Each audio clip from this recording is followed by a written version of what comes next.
KC Joyner is with us here. Eagles lose again, KC, and it seems like a lot of the things they lose, keep happening. But this week, some different things got entered to the equation that we will jump into. And we welcome KC Joyner, ESPN.com NFL Insider, into the show as we get ready to look back at this Eagles-Giants loss and a couple of different aspects. KC, welcome back, pal. How are you? Hey, good. Had a good weekend after survived watching that ugly game, though. That was not a pretty game. No, it was not. And it started off with a couple Carson Wentz turnovers, so let's start there and get your take on those two throws by Wentz. And, you've been kind of hinting at the last couple of weeks, about things about Wentz, that maybe some mechanics and stuff like that. And then you look at those two throws there, high, and, Wentz, two early picks. What'd you see there? He just we talked in the past few weeks about how early in the game he's channeling Brett Favre, where he's really antsy and really fired up, and he makes some risky passes. And the thing is if you look at the game, Wentz throws. He had 21 vertical passes in this contest. Vertical passes where he's thrown 11 more yards downfield. That's easily the most he's had in the game this season. His high before this season or before yesterday was 12. So I think they came out early in the game and said, okay, Carson, we're going to go vertical. We're going to have you throw the ball a lot more. And he was, yeah, all right, and got too fired up and then started letting out these air balls that were getting picked off. So I think they need to find a way to either do a more dink and dunk game plan early on or something safer, or get him calmed down, because this is going to keep recurring if they don't get a handle on it. Right, and then you look at, okay, he has a couple of picks. I thought he settled into the game. How did he play overall if you take the two picks out? I take the two picks out. I mean, again, 21 vertical throws, 10 to 21 for 257 yards on vertical passes, okay? I didn't see any bad decisions, so that's good. And 257 vertical yards, that's more than he had in the previous 3 games combined, and it's over a quarter of his season-long vertical pass production. So if you just said before the game, Carson Wentz has thrown for 257 vertical passing yards this game. Not overall, just on vertical passes alone. If you just said that, I would have said the Eagles win this game hands down. KC Joyner is with us. How about the running attack? Doug Peterson said today, we need to run the ball a little bit more. Smallwood, Matthews, Sproles, Barner. It seems like there's no consistency in the run game. And how much is that affecting Carson Wentz?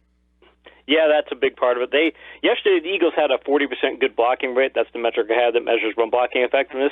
It's just below. They came into the game with a 44.1% rate. So it's just slightly below what their season-long rate is. And look, the league average is 38%, so you're doing fine there. But they only gained 7.5 yards per rush whenever they had good blocking, and good blocking yards per attempt.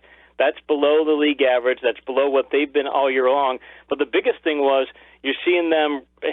They're trying to make it look like they're trying to make Darren Sproles into some kind of a bell cow. It's like, guys, you're not going to be able to take the type of workload you gave him yesterday. You can't do that all season long, and I get you're trying to do it, but they're doing that. And also you have to question some of the plays that they were running. Some of the times they had that 4th and 1 play, and they had Sproles. They ran kind of a half stretch play where he plows into the line. It's like, guys, that's not where you want Sproles. You don't want him running that play. You want Matthews running that play. You want somebody else running that play. So it's like, again, you're questioning the play calling and saying, are you putting the right guys in the right situations? Yeah, we get a lot of that. We asked that question a lot when you'd be on when Andy was here. Is he putting the guys in the right situations? Because he said after every game, I got to do a better job putting my guys in better positions. How about Doug Peterson?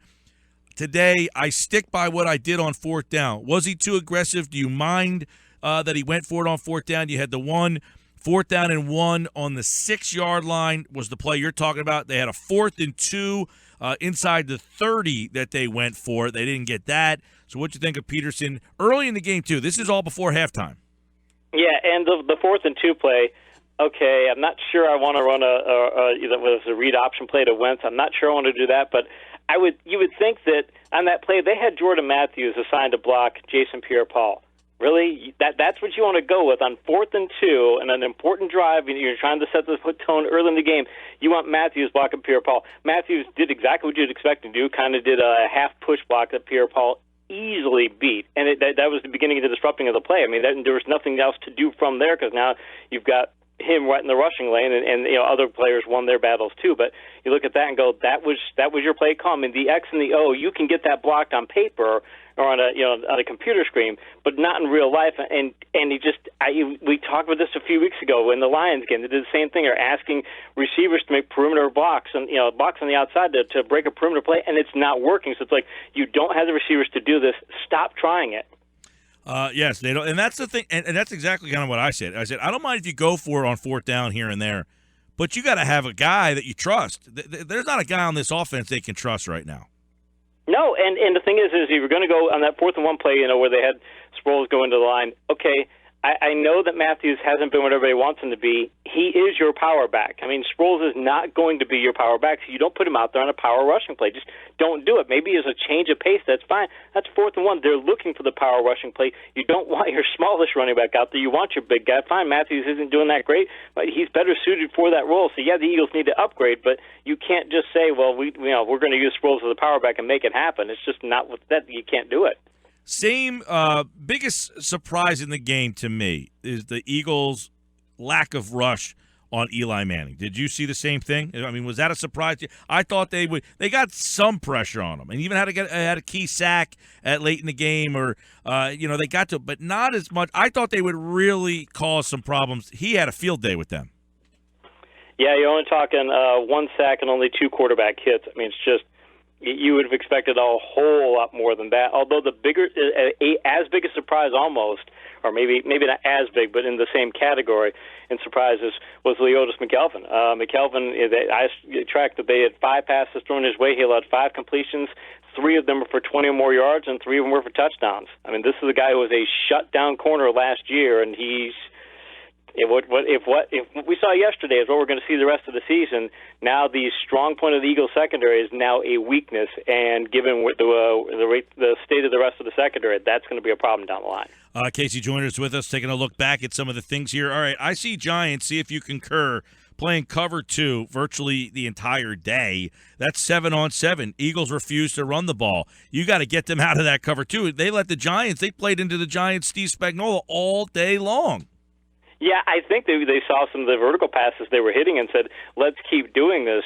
But it's a matter of if they're going to do that, but the thing is also is that so they're going to play cover 2 and you're going to run the ball. Usually you're trying to do that to wear the defense down. But you're trying to wear them down with Darren Sproles. You're going to go, wait a minute, that's your game plan? You're going to wear them down with Darren Sproles? Now, mind you, Sproles is a fastback, and he can wear them down. And if you're getting people in chase mode, and he's getting them into space and things, having people chase him, but that's not all the plays they were using him on. So it's like, when they're going cover 2 and you're throwing vertical, I mean, it was working sometimes, and that's good, but you also do want to establish that running game. But it makes me wonder if Peterson just thinks, I don't have a running game, and I need to go passing. But then again, he was coming to the game talking about, we don't want to go vertical, we want to go dink and dunk, so it's week to week. It's like there doesn't seem to be a continuity into what this team wants to do. Yeah, because the run game is very predictable. Okay, 2nd and 9, 2nd and 10, they seem like they run the ball all the time. And you're right, it just seems that he doesn't trust his running game. But there's that old adage that even if you don't run it well, you got to keep running it just to keep the other team, tighten them up, keep open things up. The Eagles just don't have any play action because they don't, with weak receivers, you got to give those receivers something else other than, hey, just go get open, and that would be running it even if you can't run it. Yeah, it does. It almost seems like the Eagles kind of counterpunch where they're saying, okay, we have them at vertical passing, now we're going to throw vertical. It's like, okay, well, maybe the situation the situation of football element is you're not supposed to throw vertical. Maybe you're supposed to run the ball more. And again, you're talking about that you've got to be able to run the football. Yeah, you've got to be able to run the football, because the big thing running the football does is it forces the defense into coverage errors because they start to do things to try to stop the run. That's the biggest reason that you run the football, besides the fact that you want to wear the other team down. And I know, that's the thing. If the Eagles don't think they have the back in Ryan Matthews, it's almost like, I look at it this way. I think back to like a Don Shula back in the day, or even Belichick today, and say, what would they do in this situation? Because they know how to adapt their team to what their teams can and can't do. And you keep looking at the Eagles going, you're asking Sproles to be a power back, you're asking Matthews to block for you, you haven't thrown vertical, now you're throwing vertical against the team that's playing coverage to make you not throw vertical. I mean, it's like you just keep seeing it's like you're not doing the things that you would think would be conducive to success given the personnel that you have and the game situations. Why the breakdowns in the Eagles secondary yesterday? I mean, because it seemed that every Giant touchdown pass, other than the one to Beckham, it seemed that the other 3 were wide open, guys wide open. Yeah, and I think part of it is that McKelvin, because McKelvin was banged up, and teams haven't really gone after him too much this year. And in this game, I think the Giants said, we want to test him and see if he's up there. And I think that was part of it, too, is that they just said, we're going to go after this supposed strong suit of the Eagles defense. And the thing is teams have been avoiding McKelvin before, and he's supposed to have been that good. But if the Giants just exposed something and said, okay, your top cover guy can't cover very well, and we know the rest of the secondary is personnel challenged. Some of the top guys are out, and you've got players out there who just can't cover very well.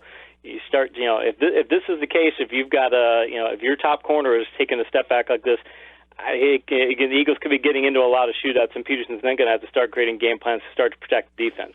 In the end, you look at that game, turnovers, a couple officials, missed calls. You had the hands to the helmet. You had the roughing the kicker that wasn't called. That seems to always be a problem. But you've had, the aggressive play calling with the fourth downs. When you go back and watch Philly and New York, why is Philly now 4-4? Why did they ultimately lose that game? I think they ultimately lost that game because, as we're just talking just the last couple minutes, that they were asking players to do things that they're not capable of doing.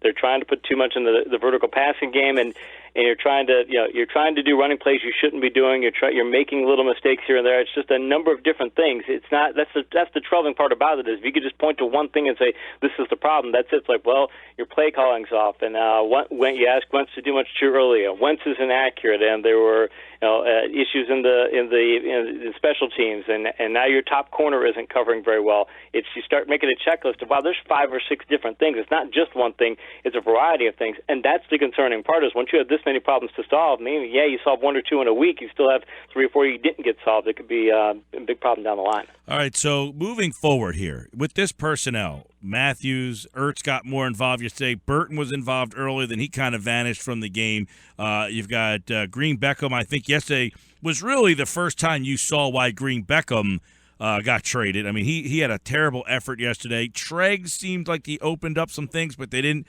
go to him a little bit more. They only pat him on the field for 15 plays. Is this a team – when you look at this team's offense, what is the identity of this? Is this a team that should be throwing the ball, or should this team be focusing on running the ball? I think you've got a receiving core of players who really can't get open by themselves. I think you have to do a lot of things to play call them open, do a lot of things to use bunch formations, use stacks, use different things, use motion, use a lot of things to play call your receivers open. You want to do some dink and dunk things. Wentz can throw the ball vertically. He showed yesterday he can do these things. You want to get some game control going in there. I think that's really maybe if there's one theme you want to see what the Eagles need to do forward, it's finding a way to get game control. And you do that by, having longer drives. You do that by being able to dink and dunk. You do that by being able to play call your players open. You do that by saying, I've got a power back. He might not be that good, but he's my power back. This is my speed back. You do those things. And instead of trying to solve problems in ways that you can't solve them because you don't have the right personnel, you need to find what it is that you have and what it is that your players can do, and then do those things. Because right now it just seems like they're trying to throw a lot of things against the wall to see if they can solve a problem, and these things just aren't working. All right, let's get some thoughts on some of the other games real fast here. KC Joyner, ESPN.com, NFL Insider on the Sports Bash. How about Detroit beating Minnesota yesterday? 5-4 now. If the playoffs were to start today, Detroit would be in. What are we learning about Detroit? We're learning about Detroit is that Matthew Stafford is able to. He's finally getting to the point where he's like a Phillip Rivers, where he can raise the level of play, or get big plays in situations with personnel that you don't think he can. People are talking about him as an MVP candidate. I wouldn't put him quite that far. We're getting to a point to where he's able to raise the team's level of play to and make plays at very money times to pull out games like this, because really Detroit should have lost that game yesterday, but Stafford makes a big play at the end. All right, Miami is all of a sudden turned their season around a little bit. Should we start taking a closer eye at them? I think they still have too many problems in their secondary. They've got really bad players back there. They're doing much better in the running game, and Ajayi finally stepping up, and I think they're going to be a better team, but I don't think this is going to last. I wouldn't be surprised if they only win a couple 300 games the rest of the year. Is Carolina, should we start to be worried, or is that game yesterday kind of say, nope, Carolina just not that good this year? They won, but they won ugly. They did better than I expect them to do, because their vertical defense was terrible coming into that game, and the Rams' vertical passing game is actually really good. But I think that game says more about where the Rams are than where the Panthers are. They have a lot of issues on that team, and I don't think they're getting them solved either. Oakland last night, we buying in? Oh, big time buying in. They're power football. They're looking like the '70s Raiders running to the left, and they got Cooper and Crabtree were both making a couple plays last night and things. I mean, they can win games in so many different ways, and they're using power football to win. And power football, no matter what we do with analytics and things, power football is still the way to go, and the Raiders can do it. Can Denver be taken serious with Simeon as the quarterback? Long term, I think they can. I think he's going to be a guy who could develop into an above-average quarterback, but their problems are as much related to the running game and to their defense. I don't think he's costing them games. He's just not good enough to win games for them when the other elements of the team aren't working very well. So he's a good stopgap. What's wrong with Green Bay? You can only do that dink and dunk defense or dink and dunk offense for so long, and they have really bad problems on their defense. They're really banged up, and I think that they can't be what they usually are, because they usually are a power football team in running game, and then going deep, and they can't do that this year because Rodgers has some of the worst vertical metrics in the league. How about New Orleans? Should we start to bat an eye at them?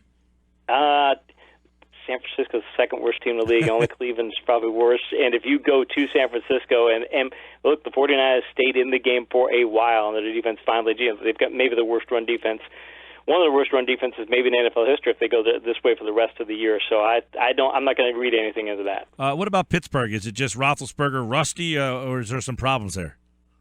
It's Roethlisberger rusty. He looked very injury rusty. Plus, by the way, Baltimore's defense, you start to look at some of the metrics more closely, a number of different metrics, that's a really good defense, especially at Baltimore. So that I think that says more about where Baltimore is than a Pittsburgh long-term decline. All right, Atlanta beats Tampa handily. That was back on Thursday night. The Eagles play Atlanta next. We'll dive deeper into that game on Thursday, but is Atlanta for real?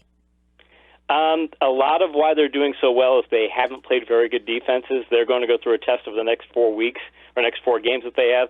That's going to test whether or not they are for real. So should give the Eagles a little bit of hope. All right, and then tonight, Buffalo, Seattle. We got 4-4 against 4-2-1. This will be an interesting game for the Bills to find out a lot about them. What do you think about tonight? Is they don't have a vertical game, and I don't think they're going to have a vertical passing game, and McCoy's banged up with the hammy and things. I just don't think Buffalo's going to be able to go up there and get any kind of a game plan going. I think Seattle wins this handily tonight. All right, there you go. That's the Monday night game right here on 97.3 ESPN. The Eagles lose to the Giants, and KC Joyner breaks it all down. We'll preview the Eagles and the Falcons on Thursday with KC Joyner right here on the Sports Bash. Thanks, KC. Appreciate it, man.